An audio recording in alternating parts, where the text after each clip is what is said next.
खुलुमबाय लोगोफोर आंनि YouTube channel Knowledge Media and Analysis आव नोंथांमोनखौ बरायबाय।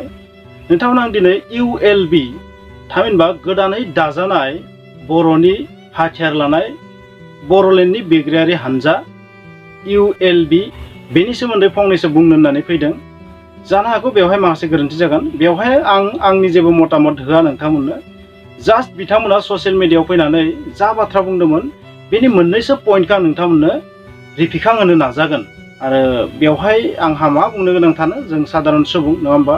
आं दुखुसो मोनदों गोबां जे जोंनि हारियाव बेबायदि बिग्रायारि हानजा सोमजिफिननो गोनां थासारिदि सफैदों बेखौ जोंनि राजखान्थि हानजाफोरा बुजिनायाव फेलें जादों, जोंनि लिडारफोरा बुजिनायाव फेलें जादों होननानैसो आं बुंगोन। स' बे ओरैनो सोमजिया।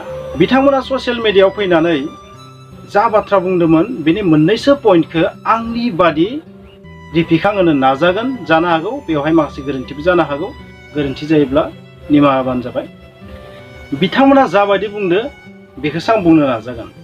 অসম কেতিয়াও বিভাজন নহয়, অসম আৰু কেতিয়াও বিভাজন নহয়, आसामा आरो माब्लाबाबो बाहागो जालिया, बेबायदि बुंदोंमोन डक्टर हिमन्त बिश्व शर्मा सार, आसामनि गिबि मन्त्रि डक्टर हिमन्त बिश्व शर्मा सारा बुंदोंमोन बे बाथ्राखौ। आरो बेखौ लानानै बिथांमोना दुखु मोननाय फोरमायदों आरो बेखौ माब्लाबाबो गनाया। आलादा रायजो बर'लेण्ड मोनागौमानि बिथांमोना बिग्रायबायानो थागोन।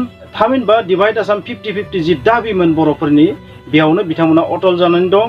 जेब्लासिम आलादा रायजो बर'लेण्ड मोना अब्लासिम बिथांमोना बिग्रायलांगासिनो थागोन। माब्लाबाबो অসম কেতিয়াও বিভাজন নহয় बे बाथ्राखौ बिथांमोना गनाया, बेबायदि बिथांमोना बुंदों। बिथांमोना मोनसे बाथ्राखौबो रिपिखां होबावदों मा, गोबां समावनो आर्मी CRP पुलिस बिथांमोना बर' सेंग्रा सिख्लाफोरखौ उग्रबादि साजायनानै बायदिसिना दायनिगिरि साजायनानै मा खालामो, पानिशमेन्ट होयो, एनकाउन्टार खालामो, जेलाव जोबनानै दोनो, बायदिसिना अयथासार खालामो नङा होमबा। बेबायदि आगोल खालामबोबाय थादोंमोन, आथिखालाव एसे खम जाबोबायसो। स' बेबायदि खालामनायनिफ्राय, बेबायदि अयथासार खालामनायनिफ्रायबो बर' हारिखौ रैखा खालामनो थाखायबो बिथांमोना बे आफादखौ दादों होननानै बुंदों। स' सोरबा बर' सेंग्रा सिख्लाफोरखौ दाय गैयालासिनो बेबायदि जुदि साजायनानै पानिशमेन्ट होयोबा बेनि सायाव बिथांमोना गोख्रों एक्सन लागोन, बेबायदि बिथांमोना इंगित होदों। बिथांमोना गुबुन रोखोमै बुंदों, आं नोंथांमोननो बिनि मेन पइन्टखौ खिन्थादों।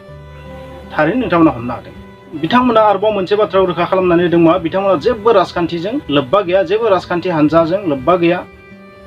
थामहिनबा बिथांमोननि बेकग्राउन्डआव जेबो राजखान्थि हानजा गैया। बिथांमोना इन्डिपेन्डेन्ट पार्टी। बिथांमोननि थांखिया जाबाय बर' हारिखौ रैखा खालामनाय आरो बर'लेण्डनि सोरजिनाय बा माखासे बिटिआर सुक्तिनि गोरोबथानि जि दाबि, बै दाबिफोरखौ मावफुङागौमानि बिथांमोना माब्लाबाबो शान्ति सुक्तियाव फैया, बेबायदि बिथांमोना बुंनो नागिरदों। थामहिनबा बिथांमोना जेबो राजखान्थि हानजाजों लोब्बा गैया।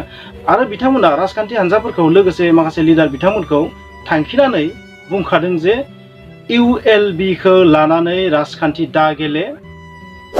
आरो सोरबा सुबुङा जुदि सरकारनि जानानै ULBनि हेंथा खामानि जुदि मावोबा बिखौ बे बुहुमनिफ्राय जायखारनाय जागोन। थामहिनबा बिथांमोनखौ लानानै, ULBखौ लानानै राजखान्थि गेलेनाङा होननानै हुमखि होदों।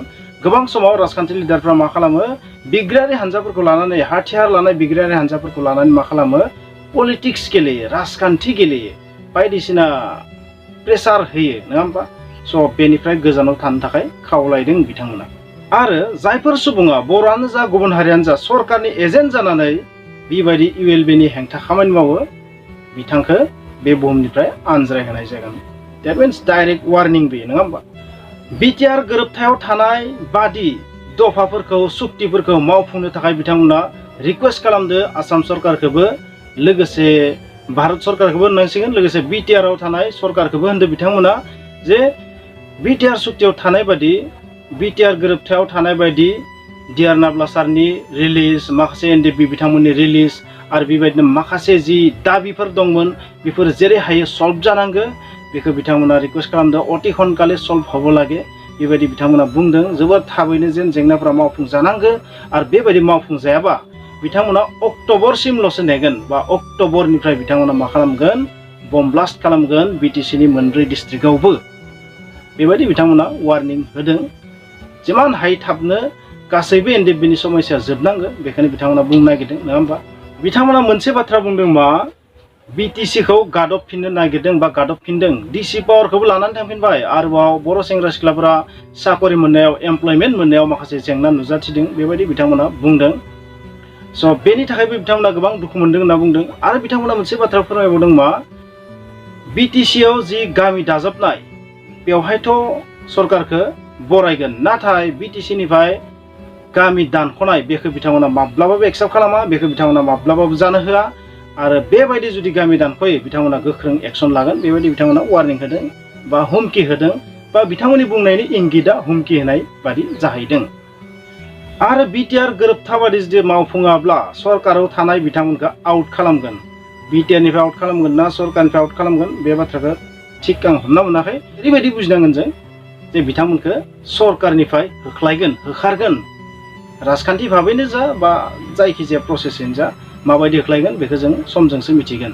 जुदि बिथांमोना सरकाराव थानाय बिथांमोना जोंनि लिडार बिथांमोना जायफोरा गोहो दं प्रमद बर' बिथांमोनखौ बुंदो थारैनो स' बिथांमोनखौ होखारनाय जागोन। आरो लोगोसे मोनसे बाथ्रा बुंदों बिथांमोना ULB-नि सासे केडारखौ जुदि एनकाउन्टार खालामो हमना लांनानैनो जा जेरैहाय एनकाउन्टार जुदि खालामो अब्लानिया 120 सरकारि सुबुंखौ गावथारनाय जागोन।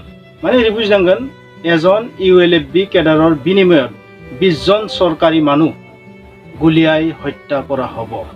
তাৰমানে আমি এনেকুৱা বুজিলো এজন যদি ULB কেডাৰক গুলিয়াই হত্যা কৰা হয় এনকাউন্টাৰ বা কিবা প্ৰকাৰে যদি হত্যা কৰা হয় তেতিয়াহ'লে এজনৰ বিনিময়ত 20 জন চৰকাৰী মানুহ চাকৰিয়ালো হ'ব পাৰে কোনোবা মন্ত্ৰীও হ'ব পাৰে আৰ্মিও হ'ব পাৰে বা CRP পুলিচ যিকোনো চাকৰিয়াল যিকোনো চৰকাৰী মানুহ হেনেকুৱা মানুহবিলাক 20 জন গুলিয়াই হত্যা কৰা হ'ব। सासेनि बिनिमयाव 120 गावथारनाय जागोन। स' जोबोरैनो दुखुनांथाव। आरोबाव बिथांमोना मोनसे बाथ्रा बुंदों मा बिटिआर गोरोबथाबादि जि सिमा बारायनो गोनांमोन बे सिमा बारायनायाव पसिबिलिटिया मामोन धेमाजि सनितपुर गहपुर बेफोरबायदि जायगाया हाबसननो गोनां बा हाबनो गोनां बिटिसिआव हाबदेरनो गोनां बेखौ जेसेबां हायो थाबैनो मावफुंनायखौ बिथांमोना रिक्वेस्ट खालामदों गुरै खावलायदों बिटिआरनि सरकारखौबो आसाम सरकारखौबो भारत सरकारखौबो। स' जेसेबां हायो थाबनो मावफुंनो थाखाय बिथांमोना रिक्वेस्ट खालामदों खावलायदों आरो बेबायदि जुदि जायाबा बिथांमोना गोख्रों माबा मोनसे एक्सन लागोन बेबायदि जों बुजिनांगोन।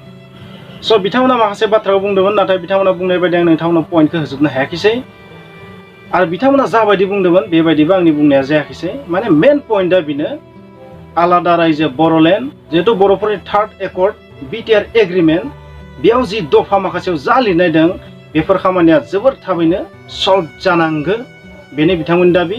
लोगोसे बर'फोरखौ गोबां समाव खैसार खालामनानै बुथारो एनकाउन्टार खालामो बायदिसिना खैसार खालामो बेनि थाखायबो रैखा होनो थाखायबो बिथांमोना बे आफादखौ दादों बेबायदि बिथांमोना बुंदों।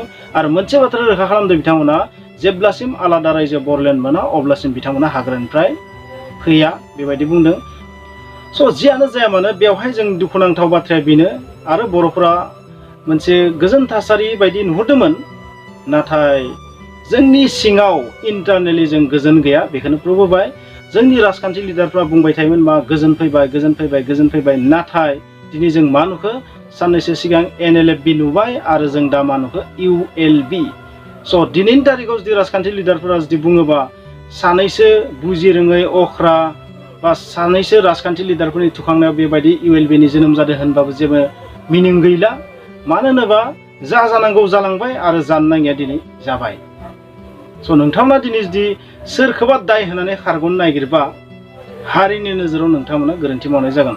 राजखान्थि लिडारफोरनि गोहैला आखुनि थाखायनो बेबायदि सांग्रांथि गैयिनि थाखायनो दिनै बे ULB-नि जोनोमा जादों होननानै बुंगोन। नङाबा NDP बिथांमोनाबोथ' जेसेबां गोसोदो गनायनो हायाखैमोनबाबोथ' स्रि स्राय दंमोन थिग थागैनो दंमोन नाथाय दिनै बेबायदि मानो जोनोम जाफिननो गोनां जाखो बेबायदि जोनोम जाफिननायनि जाहोना जेनेरेलि मा राजखान्थि लिडारफोरनि थाखायनो जायो होननानै आं बुंगोन। स' जों सादारन सुबुङा मा बुंनो जोङो रावनिबो जाना बुंनो हाया।